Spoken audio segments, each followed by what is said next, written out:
What's going on, party people in the house? It's your favorite Unk here on a Thursday. I know typically this is a prize picks day, but you know what? Unk said I got to talk to y'all, and there's so much things that we have to have this conversation. Steve Sarkisian had his whole media stuff yesterday.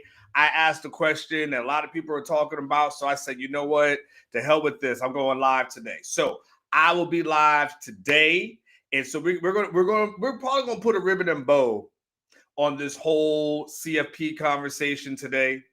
We're gonna have the conversation that what needs to be had, and then probably gonna just move on after that, right? But hit the like button, subscribe to the channel if you have not done so. We're gonna talk about, hey, is it time to blow it up? Is it just time to blow it up?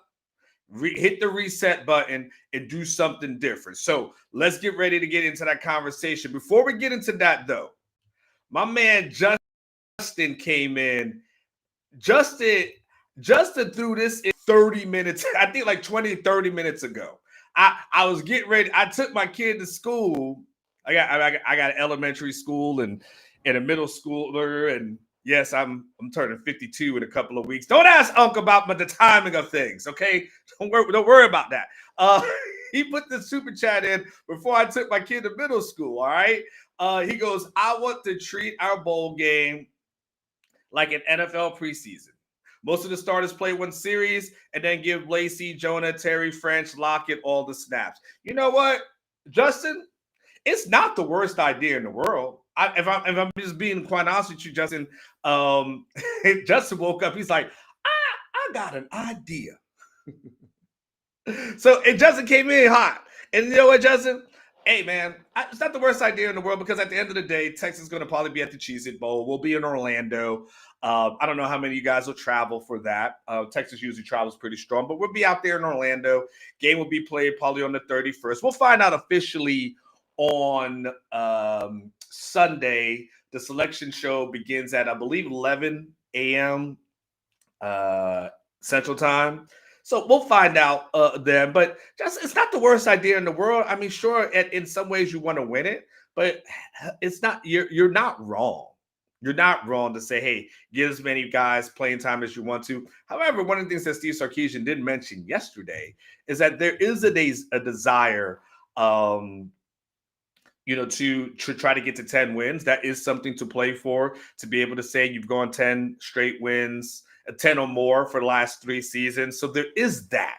Okay. So, but Justin, if that happened, I wouldn't be 100% opposed to it. But I think Sark, and knowing him and knowing how competitive he is, I don't see him allowing that to go all the way. But I do see them focusing a lot on making sure that the young people practice a lot during these next couple of weeks. So that'll probably happen. All right.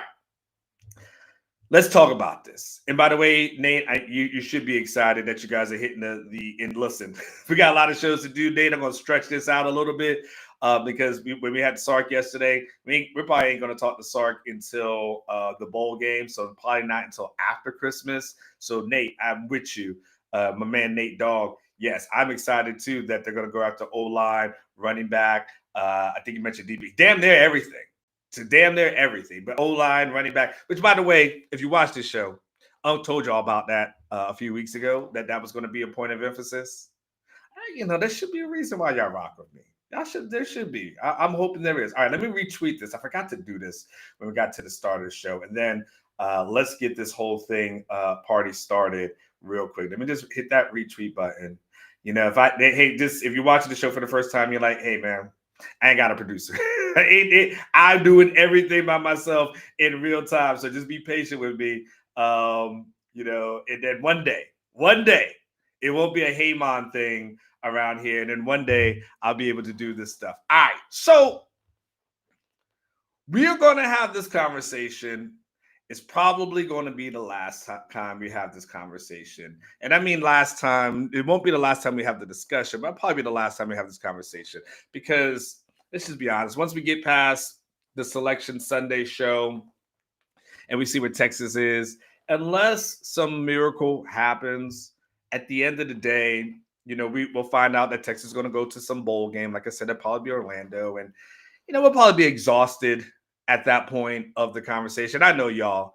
I know y'all will be exhausted of the conversation by the time we get to next week. So let's just put a ribbon and bow on this whole thing. So I went down to UT. I went down to campus yesterday. Sark spoke. Well, I also spoke to some other people, and I think there needs to be a little bit of clarity, right? I think there needs to be a little clarity. And typically, I don't like to cuss on the morning shows because I know some of y'all are at work. But I just want to let you know, probably turn me down and put on the headphones today because I might have a little. I might be there today. I might be there. All right. So, I think there's been this perception that's put out there that Texas is just being a bunch of whiny bitches when it comes to the whole playoffs conversation. That they're just wanting to take their ball and run home because things ain't going their way or doesn't look like it's going their way. And that is what the perception is out there. And if the conversation was simply about a specific topic like that, okay. What I think I have a better understanding now than what I did before. And I had an understanding, but I think the talking point is a little bit different. Okay. And I think what Texas is the Texas perspective on this is this. The committee has to show more consistency as relates to the rankings. And what the Texas perspective is, I get where y'all are coming from, but y'all aren't being consistent with how you're applying the rules. And y'all are saying that there is a set of rules that everyone, you guys are using to put out your rankings. But however, you don't seem to be following that, right? And look, I talked to someone yesterday, right? And I said, man, I said, first of all, if anybody should be pissed right now, it's got to be Miami, right? I said, I'm not saying y'all don't have a right to be upset, but I'm like, look, Miami's the first one. Miami's the first one. If we got the all pissed off, get off the bus team, Miami's got to be the first one that's like, yo, why is Notre Dame ranked ahead of us if we got the same schedule? Head-to-head should matter. If we live in a world where head-to-head doesn't matter, this doesn't make any sense, right? And did y'all see the thing from the committee where they talked about the Vanderbilt ranking? Did y'all see that thing where they said Vanderbilt played Tennessee and they beat Tennessee? They, by the way, they drug Tennessee. But because that they beat Tennessee and they're no longer in the rankings, basically Vanderbilt doesn't have a quality win. Because Vanderbilt knocked Tennessee out the rankings. So because Vanderbilt knocked Tennessee out the rankings, they don't have a quality win now. Make it make sense, right? So you got Miami who's looking at this like, what the hell? You got Vanderbilt saying, we got penalized for the win? What world is this, right? So you got them two, right? Now add in Texas here. And from the Texas perspective, let me, we're going to explain this a little bit, okay? Because the thing is, if the conversation is about rules or adhering to the rules, I'm all for that. I can get down with that conversation. I'm all good. I'm all good with that conversation. And so let me show y'all this real quick. You may have seen it previously, but I'm gonna show y'all this, and then let me see if I can make that bigger. All right. So I think that's a good size. Okay, so this is where Texas is a little bit stuck on, okay? And when I hear this, okay, well, that makes more sense, okay? So this is literally on a college football playoff committee website. Okay, this is right before the season. So this is August 20th, 2025. Okay, here's the highlighted part. Okay, changes for the upcoming season include enhancements to the tools that the selection committee uses to assess schedule strength and how teams perform against their schedule. The current schedule strength metric, has been adjusted to apply greater weight to games against strong opponents. This is where Texas is at. Okay, wait a second. So what you're saying is that there's going to be a good weight to strong opponents. Okay. In an additional metric, record strength has been added to the selection committee's analysis to go beyond a team's schedule strength to assess how a team performed against that schedule, right? So what they're saying, what Texas is saying is like, okay, wait a second. So according to y'all, who you play against adds weight. That adds weight, okay? And then there is this other thing about strength of schedule, essentially. That adds weight as well. Now, there is this other metric that you can't ignore, which is, but if you lose against a crappy team, you get penalized for that, right? So you can't, that I think it was this one right here. So you can't lose against crappy teams. So the Texas thing is, okay, wait a second. We get Florida loss, right? So let's say in a world here, let's say in this world, let's just do simple math. Okay, so let me stop sharing this one. Okay, let me stop sharing. Okay, so in this world, let's say the Florida loss is bad. Okay, and let's say the Ohio State loss is good. All right, so let's say we knock them two out. Okay, we just knocked them two out. They negate each other, right? The Ohio State loss and the win. I'm sorry, win. So let's go Oklahoma win, good win. Let's go, or even I'll take it. I'll take another step further. Let's take Texas A&M, good win. Okay, and let's go Florida loss.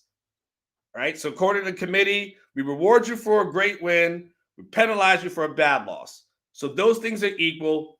That's thrown out the window. All right. You don't get credit or blame for either one. Now that leaves you with Vanderbilt, Oklahoma, right? Those are quality wins according to the committee, right? So now you say to yourself, all right. And then you would say strength of schedule. That puts you back up a little bit, right? Now, then we have the Georgia loss. That happens. So where the sticky part is in the thing that I just showed y'all, what it doesn't necessarily say is you got to get to 10 wins. And so what the Texas thing is like, well, we're meeting the criteria. Your criteria, we're meeting the metrics that you're asking for.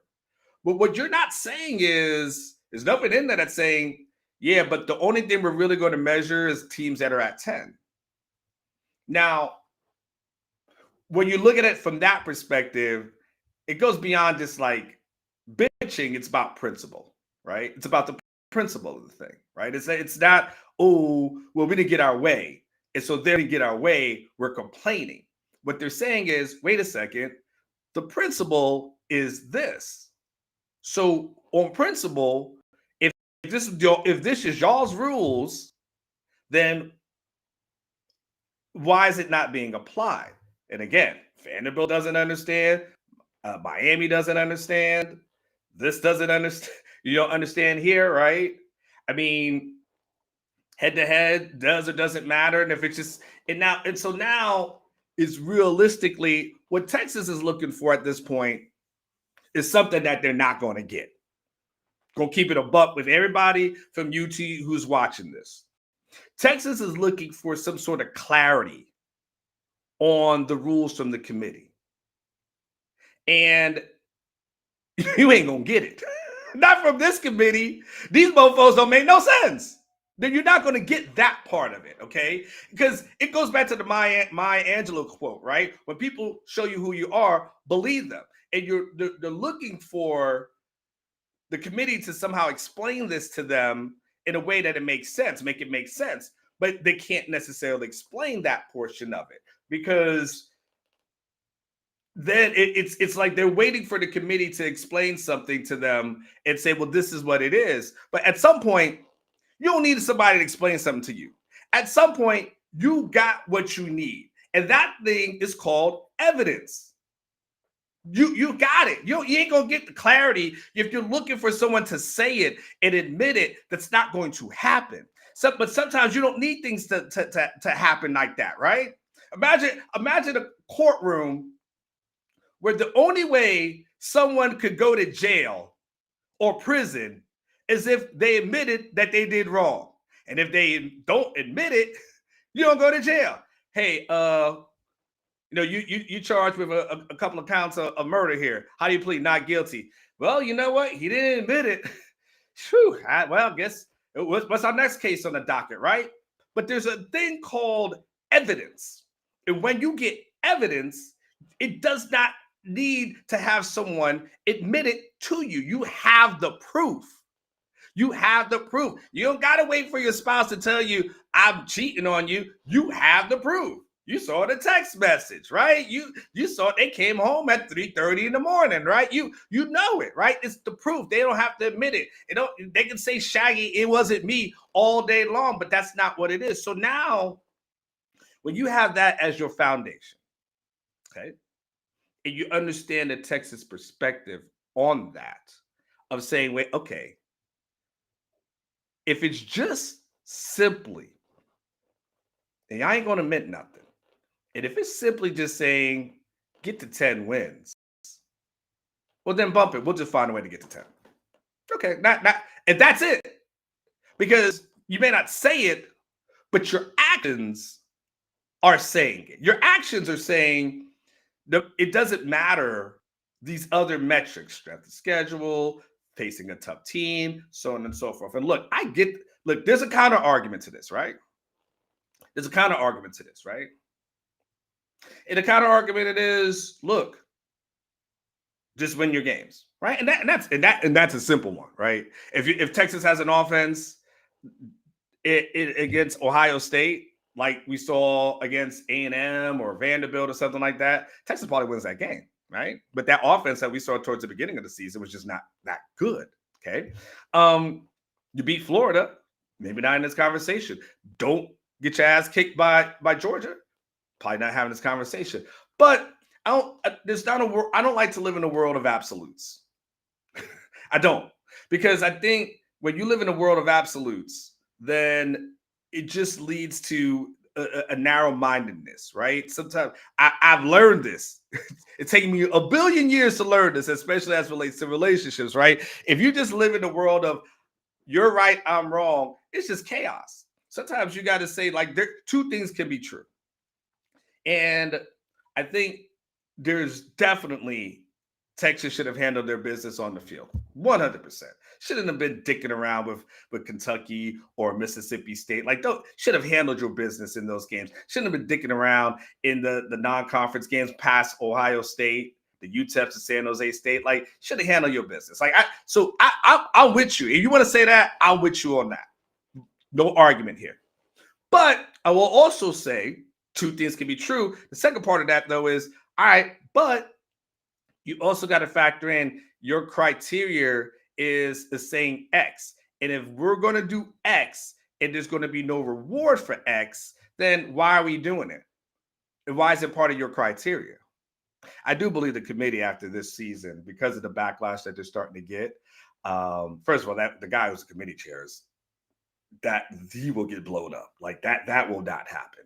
And I think there'll be some changes that are made.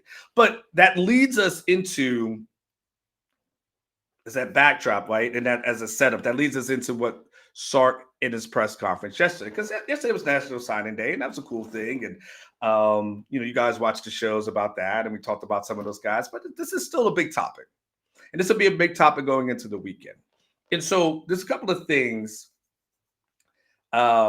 The first one I'm going to show you, I took off of YouTube. I don't know. Hopefully this shows up well. Let me see. Let me share this. This is Sark. Now this is the first thing of Sark that I'm going to show you. This is like 2 minutes. Let me see how this looks on the screen. Let me see if I can make this bigger. Can I do this the whole thing? How do I do the whole thing? All right. Good enough. All right, so this is, let me put him bigger. Sorry, y'all. You know I got to do everything. All right, so this was Sark yesterday. Are on what makes up one of the best 12 teams in the country to play in the playoff. And people like to use the word deserving. But I'm going to start from the beginning. I don't like this. And to me, are on what makes up one of the best 12 teams in the country to play in the playoff. And people like to use the word deserving. Are they deserving? And to me, deserving is the 5 conference champions. They deserve to be in the playoff because they won their conference championship and they deserve to be in. The other 7 teams, to me, that's not about deserving. That's, are they one of the best 7 teams remaining to compete for a national championship? And in my humble opinion, we are one of the best 7 teams remaining. We're not competing for our conference championship. We tried that last year. We didn't make it. This year, we're a 6-2 team in the Southeastern Conference. We've played the hardest schedule of all the remaining teams left in the CFP. And that's supposed to be the number 1 criteria, strength of schedule. The second criteria is supposed to be head-to-head competition. Well, there's 2 teams that are in there that we beat by multiple scores. So is that head-to-head competition or not? But clearly, they're the CFP, and I have a lot of respect for those guys on the committee. It's a hard job, and by the way, that's just that was the backdrop of what I laid, and I just want to interject real quick. This is the crux of it. The Texas perspective of this is not, we're not getting our way. It's what you guys have outlined is the criteria that you're going to judge us on. You're not adhering to that. All right. I just want to, let's go back to that and let's keep going. The second criteria is supposed to be head-to-head competition. This year, we're a 6-2 team in the Southeastern Conference. We've played the hardest schedule of all the remaining teams left in the CFP. And that's supposed to be the number 1 criteria, strength of schedule. The second criteria is supposed to be head-to-head competition. Well, there's 2 teams that are in there that we beat by multiple scores. So is that head-to-head competition or not? But clearly, they're the CFP, and I have a lot of respect for those guys on the committee. It's a hard job, and there's a lot of really good teams that they're trying to choose between, and they're trying to figure it out. They valued losses more than they valued the wins. And so at the end of the day, they looked at the record and what is your record? And so to my point is that's fine, but just tell us that that's what it is. I just don't like contradicting yourself when you tell me it's about strength of schedule and you tell me about head to head, but yet then you make a decision predicated on what's our record. And so that's my thought on it. Hey, and I get it. They don't have an easy job. I respect everybody on that committee for the time and efforts that they put in to try to put the best teams in there. And so it just is what it is. What I've learned out of this whole thing is we got to control what we can control, and we got to win more games, and we got to win the games that are right in front of us. And clearly we didn't do enough of that this year. Okay. So, which by the way, there's two things in there, right? I think that when it goes back to when Sark very well. By the way, his press conference yesterday was one of the best I've seen him, quite honest with you. But when the thing is when Sark's like, hey, essentially like, hey, we just need to hear it. That's where I go like, nah, you don't have to. They're showing you. They're showing you by their actions. It's a Maya Angelou quote, right? When people show you who they are, believe them. They're showing you by their actions. What they're saying, they said it last year. They said it to Ole Miss. They said it to Alabama. They said it to South Carolina. If you're 9-3 in the SEC, you're not getting in. What are they telling Texas right now? You're 9-3 in the SEC. You're not getting in. That's what they're saying. That's what they're saying. And we can look for some sort of like, hey, just say it out loud, right? You ever been in that situation? I always equate it back to relationships where you're just waiting for that person to just admit that you're wrong. Just say it. Like, we're here. Can you just come out and say it? And they just like, well, I don't know what you want me to say. Like, you know what I want you to say, but you're not going to say it, right? So I get it. I think the second thing that he said, and by the way, I kind of forgot a little bit. I don't want to say I forgot, but the second thing he said is what I also just said. When he talks about you gotta worry about the things you can't control. At the end of the day, you can't put it in the committee's hands. It's like anything, right? You don't want to ever put it in the committee's hands. You want to take the bull by the horns. You want to do what you got to do. You probably need to win more games. That's what it boils down to. It boils down to, okay, Texas, you just got to win more games. All right. And that's where, if you're from a Texas perspective, you say, cool, we got it. We got it. So now, instead of looking at potential of canceling Notre Dame or in the next couple of years, we're going to get to that in a second, as this bitch move, instead, you have to look at it as, no. There's some inconsistencies here. And what Texas is going to do is that they're going to adjust to it. They're hearing it loud and clear. There was things that Texas thought about the non-conference scheduling for years that they're finding out, you know what, we just don't have to do this. And Chris D'Oconti and I have gone back and forth about this for years. Every year. He and I, it's not like a hostile battle, right? But it's been a battle. And it's funny, I asked him about it in spring meetings in Destin. And he talked about, hey, we owe it to the fan base to have these kind of games and all these kind of things. And I've been like, you don't owe it to nobody. It's not up to Texas. He didn't say fan base. He said they owed it to college football to have these marquee games. That's what he said. He didn't say fan base. I apologize. He said owed it to college football to have these marquee games. I'm like, you don't owe nobody nothing. Nobody owes anybody anything. It is not Texas's responsibility to entertain college football. Your real responsibility is to get your team in the playoffs and give them the best opportunity to make the playoffs. So bump everybody else. If we're just being quite honest, who the hell cares about what some person in Minnesota, if they're entertained or not? And they're like, well, this is great for college football. The hell with that. You got to do what's best for yourself. And so I saw him yesterday. I won't get into everything that he and I spoke about but he did start off by saying, and I've been doing my Del Conte. Hold on. Hold on. I can do it. Let me focus. Armor, you and I, we've gone back and forth about this topic for years and years and years. And I've always felt a certain way about this, but I'm just saying. And then that's what he said. And then he goes, but you're not. He told me like 3 times, but I know you and I are going back and forth. Now, I ain't gonna hit you on the toe. I told you so, but I'm gonna hit you with like, hey man, because I always felt like if you go back to, I've written these stories. If you guys aren't on Orange Bloods, you don't really know this. Some of y'all just know me. Like y'all may follow me on X and watch the show, and so you may not read what I've written on Orange Bloods for years, which is fine. Even though now would be a good time to sign up. I wish I had a promo code, but I was always against the non-conference schedule just because I was like, man, Texas was not getting out of their conference, the non-conference schedule without a loss.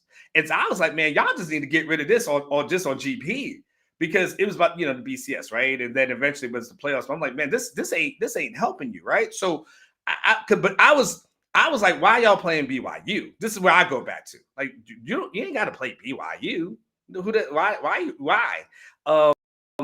because BYU was actually decent back then, right? We had the Cal games. They kind of split that. Then there was USC. There was Notre Dame. Like that was that, right? I was like, man, what's going on? That's like the Charlie lost to Notre Dame. I think it was like 38-3 or something crazy like that. So every year, I've always said, I don't know why Texas is scheduling these games. And then Texas was like, oh, hold my beer. Because they're like, we're going to take it up. So, the Maryland happened twice. I'm like, what the hell is this? It should be Maryland, but Maryland happened twice. Right? I'm like, what the hell? What's going on? And Texas is like, you know what? We're going to go up another level. It's like a choir director. He's like, right? He's like, Sopranos, hit it. And so they're like, hit it, Sopranos. We're going to do Ohio State. We're going to do Michigan.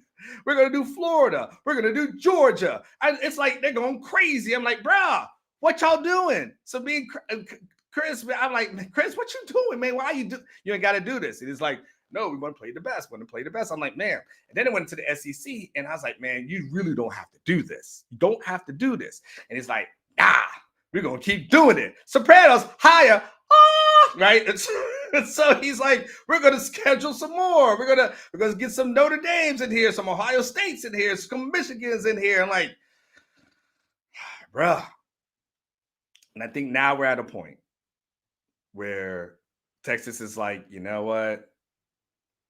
If there's going to be no reward for this, I don't even think this thing makes sense anymore. I saw a super chat came in. I'm going to finish up my thought in a second. ATX Bates. That's what's up. More than up. Who sets the selection criteria? Sounds like the coaches and AD should be the ones setting the criteria. Happy holidays, my good man. You know what, though, ATX Bates? Here's the problem.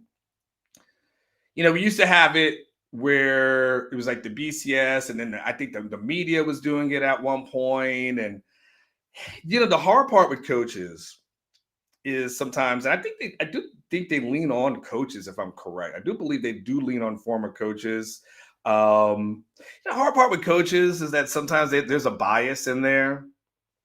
And so how do you really differentiate that? If you're going to lean on coaches, I'll be honest with you, ATS Banks, if you're going to lean on coaches for that, I would lean on FCS coaches. I would lean on someone who has no Division I ties, quite honest with you, because what you don't want is someone who was they were part of this X program for 15 years, and now that school is up for whatever, right? Now, like, what do you do?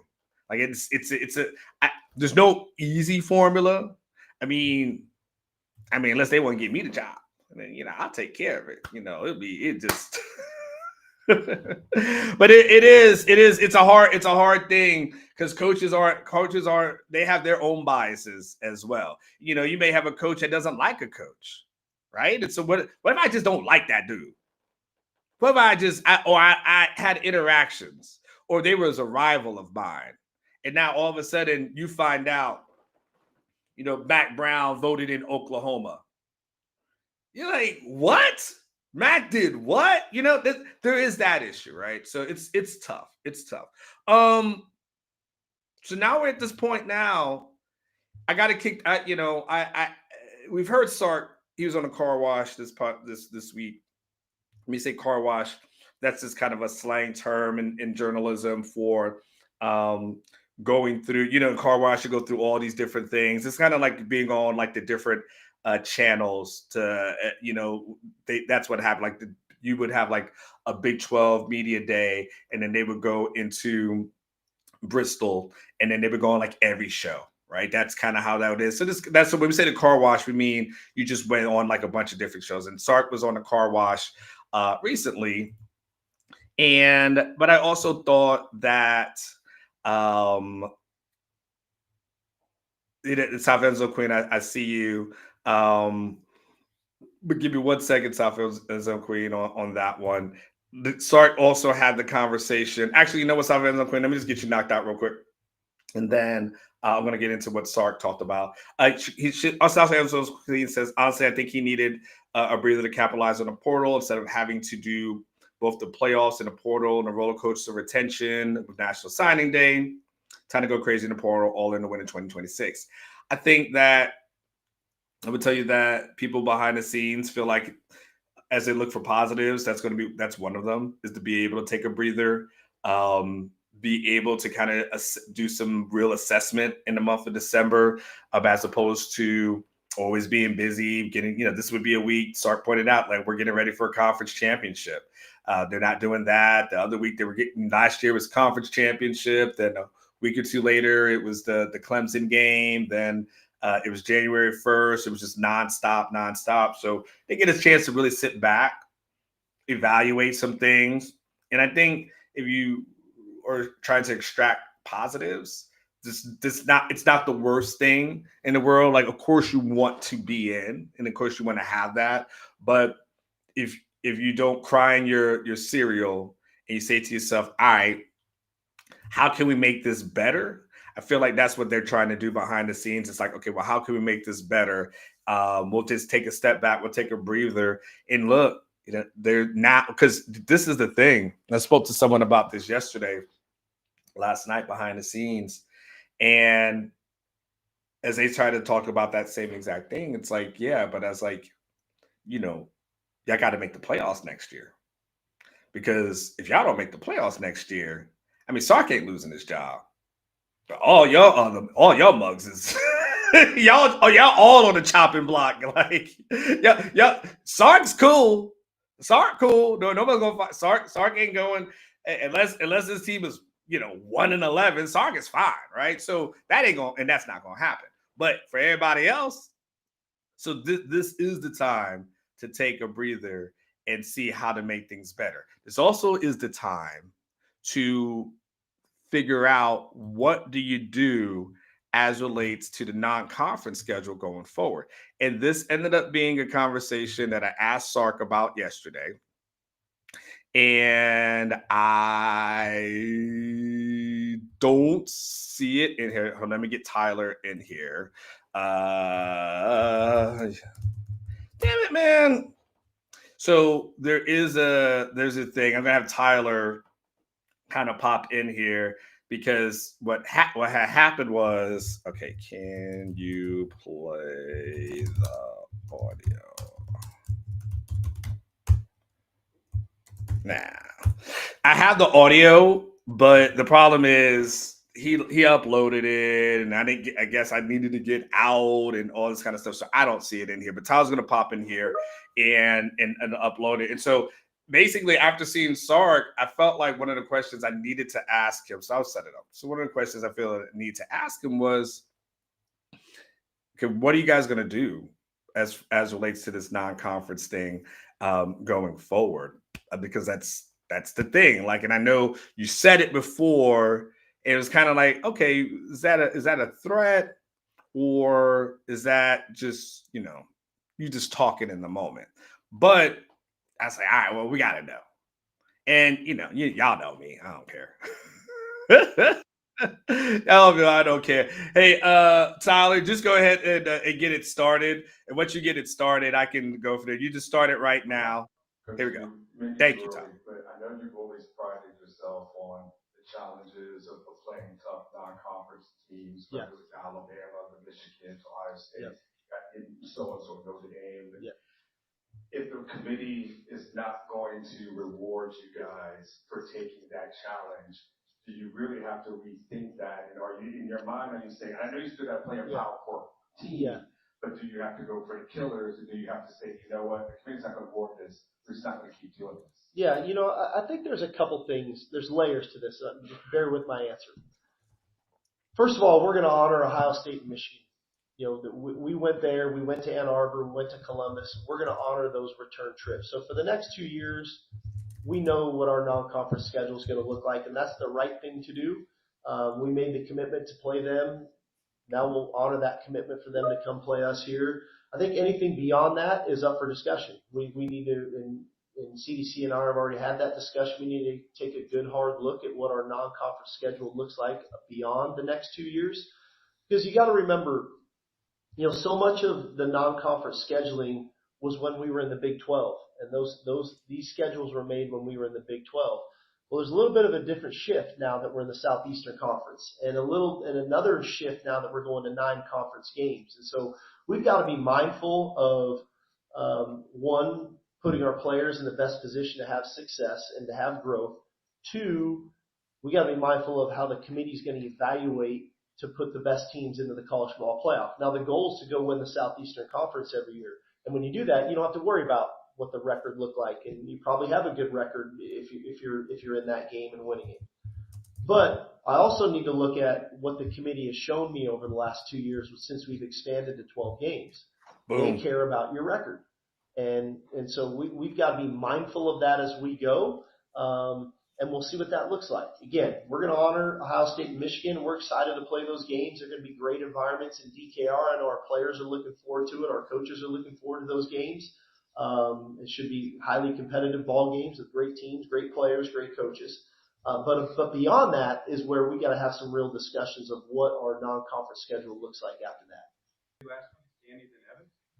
I'm going back to your answer to Alon's question. How aligned do I guess you and CDC need to be about this scheduling? Because he's been pretty clear that he likes these big brain games. Is there a concern ever that what might not make sense football-wise makes sense business-wise, and that's what Texas might like? No, I think we're very aligned. I love the big brain games too.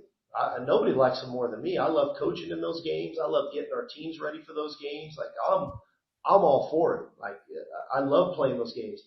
I don't like the repercussions of playing those games if I don't get rewarded for playing those games. And I think CDC's in line with that too. So we're very aligned, but ultimately we have a responsibility at the University of Texas to make sure that we're putting our teams, he's got a lot of other teams, I have our team, in the best position to go win championships, because that's why we got hired, was to go compete for championships. And so again, it's not about shying away from playing anybody.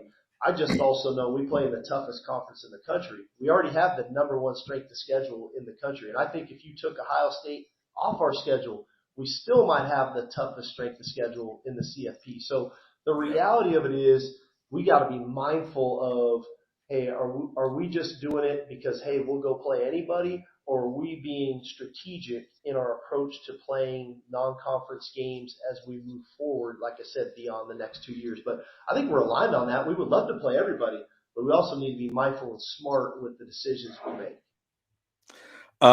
Before I take Sark off the screen, that sweater's kind of badass, ain't it? Like, I know it's a sidebar. I've seen him wear it a couple of times, but that's a badass sweater, right?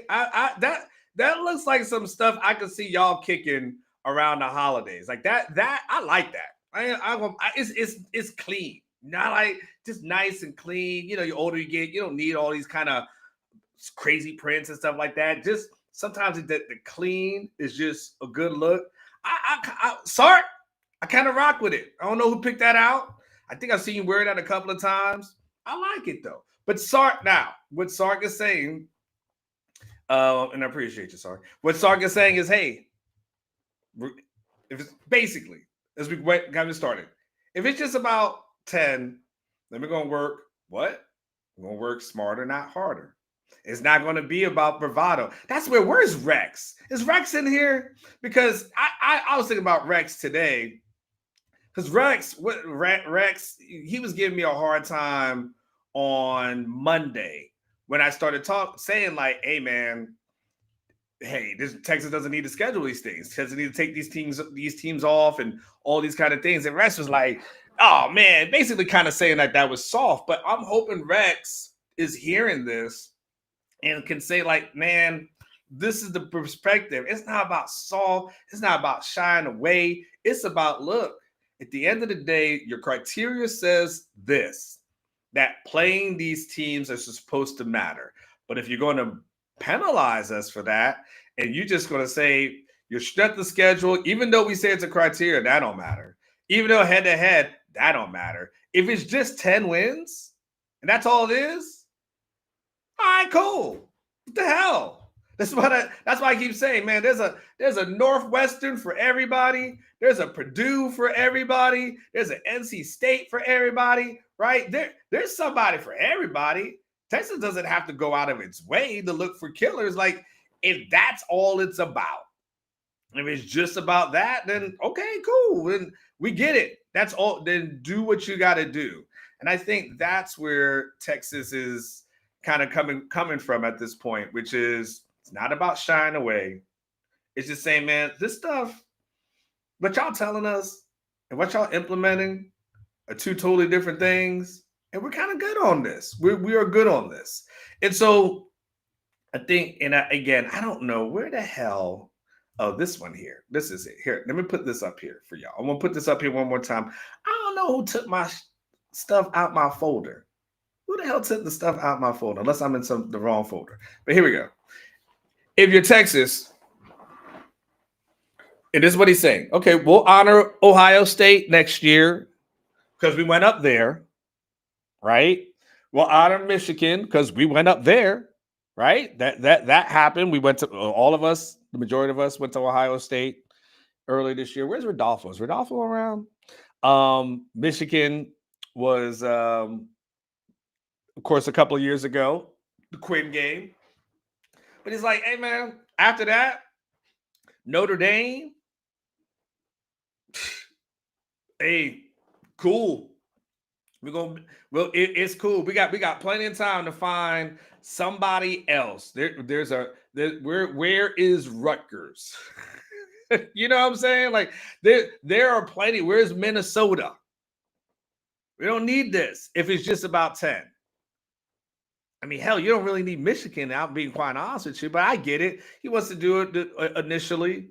But even that 2027 schedule is a BI. I mean, you talking about facing Michigan, then at Arkansas. You still got A&M and Oklahoma. Those are always tough rivalry games. Then you got Auburn, Georgia, Kentucky, Alabama, at South Carolina, at Vanderbilt, at Alabama, at South Carolina, at Vanderbilt. By the way, while cracking in a new quarterback, because Arch is gone after 2026. So your 2027 schedule with a new quarterback, with KJ Lacey or Diabell, that's their conference schedule in 2027. The hell with that.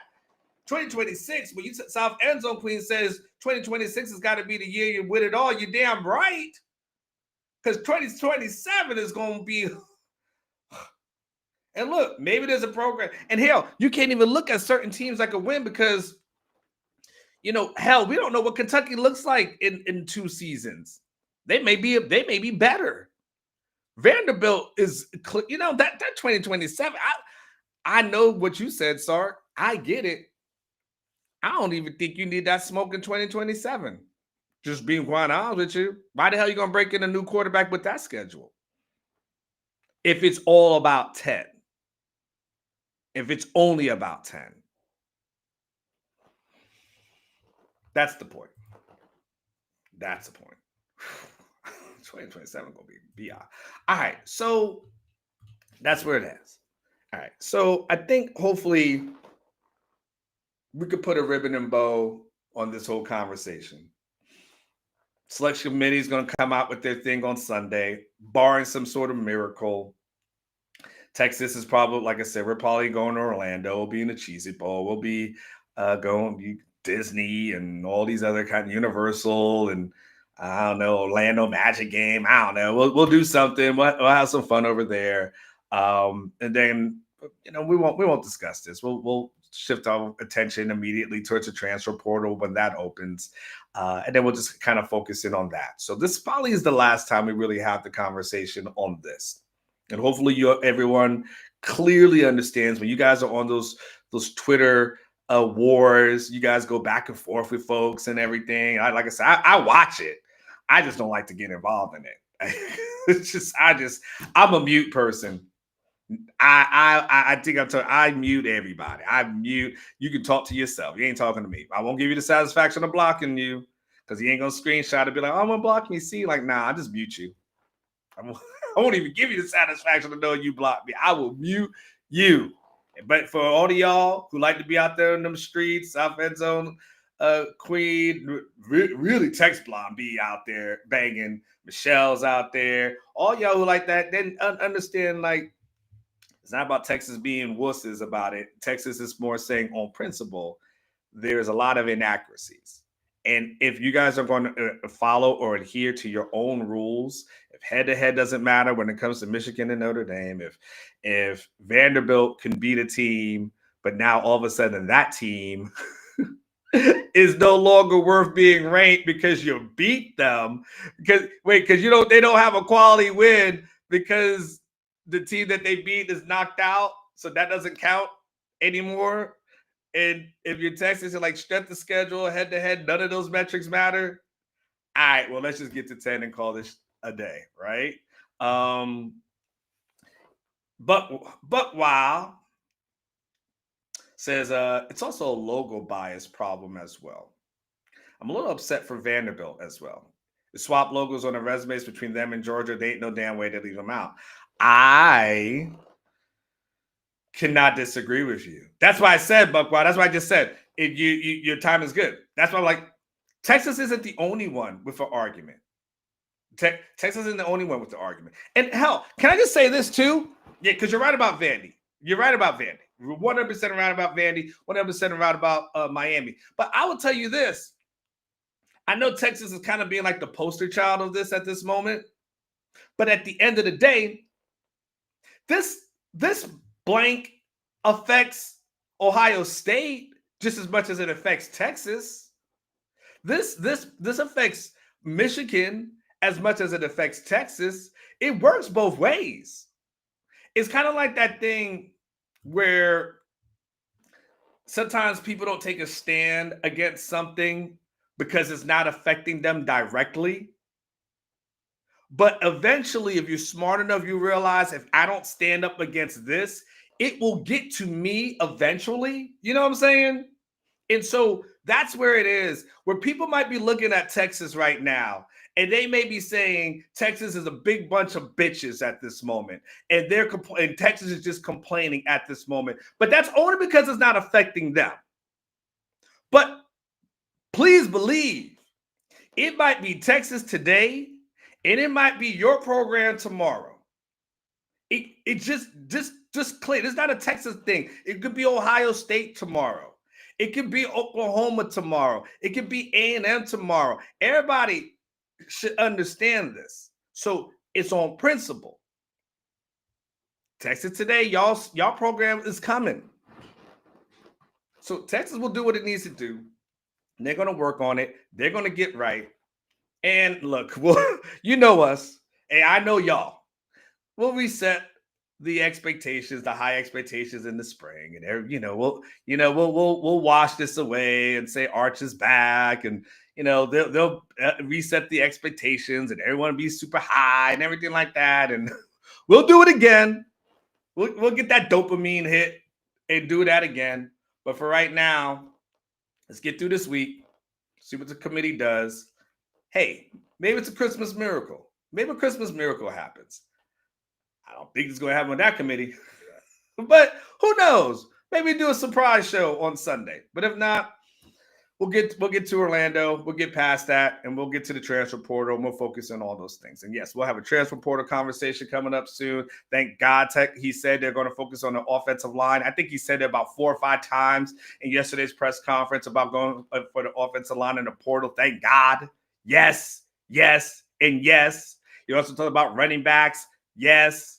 I mean, at this point, when you don't make the playoffs, just about everything's on the table. Interior defensive linemen, he mentioned them as well. So there'll be some things to look forward to.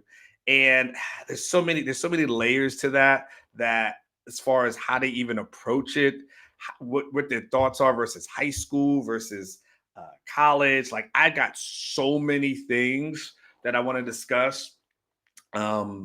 Which I could do another hour on, quite honest with you. But I probably can't because I was only supposed to do a 30-minute show, and I'm at an hour now. So anyway, if you appreciate the effort, if you appreciate the conversation, you appreciate the dialogue, the only thing I ask is just hit the like button. And I appreciate y'all, and hopefully y'all appreciate us trying to keep it as real can be, not trying to be negative, but also, if it's just about pom-poms and us just, being fanboys, then you don't get the real. And I don't think that's I don't think that's a good show. So, so I hope you appreciate it. So hit the like button. It's an ugly day out. It's gross. It's raining and nasty out there. But go out there at the end of the day, do something nice for yourself. As I always say, live each day like it's your last, because one day it will be. So go out, do something nice for yourself. It's something small, but you absolutely deserve it. ATX Specs came back. Oh, well, I ain't closing the show. I ain't closing the show. I can't take your money. So ATS base, here we go. Flip side, the Bucks chat. I thought he was gonna go. Shit, we might be going for 2 hours. I might be a marathon. I don't know. I ain't got nothing to do.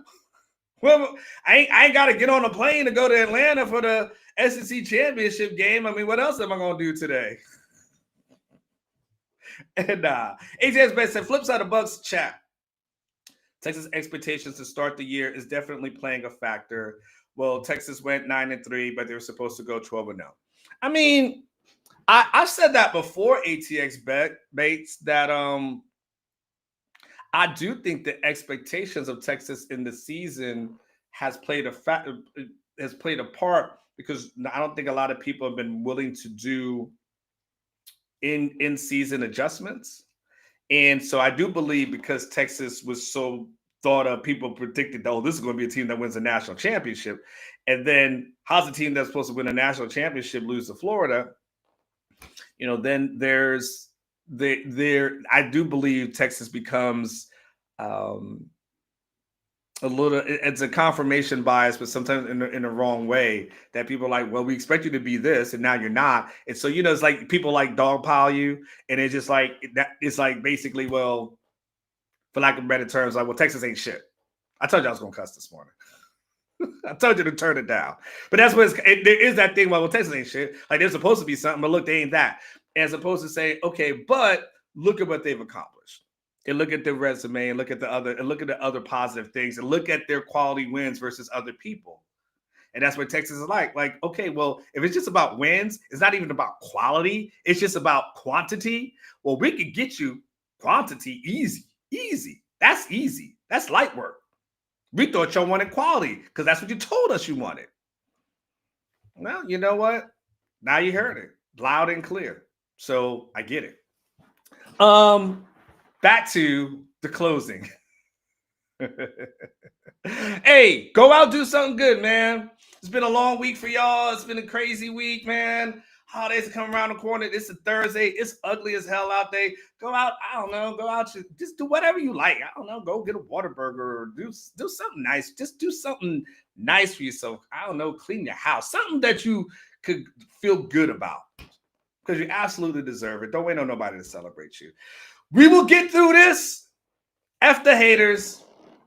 Hit the like button. Y'all go out and have a fantastic day. Appreciate you.